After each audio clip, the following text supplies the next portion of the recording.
पुष्पादिबंधनम् आरोग्यार्थे आत्मादिबंधनम् मंत्रपुष्पाञ्जलिः।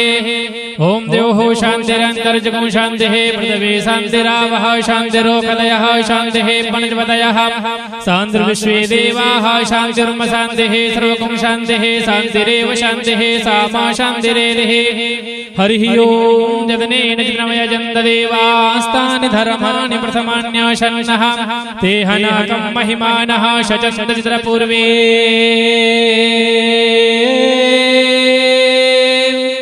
साध्याः शंस्तिदेवाः। हरिः ओम एकदन्ताय विद्महे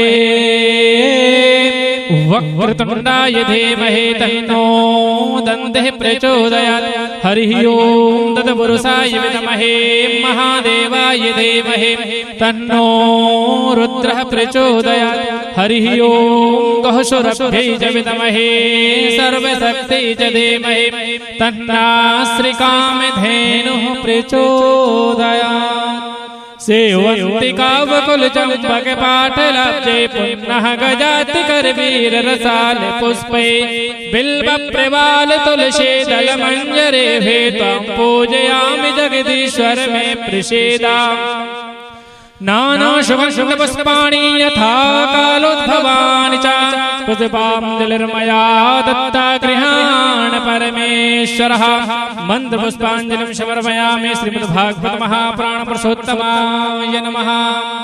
बोलिए भागवत महापुराण की, वृंदावन बिहारी लाल की, व्यास जी महाराज की, सुखदेव जी महाराज की, राधा रानी सरकार की, सद्गुरुदेव भगवान की।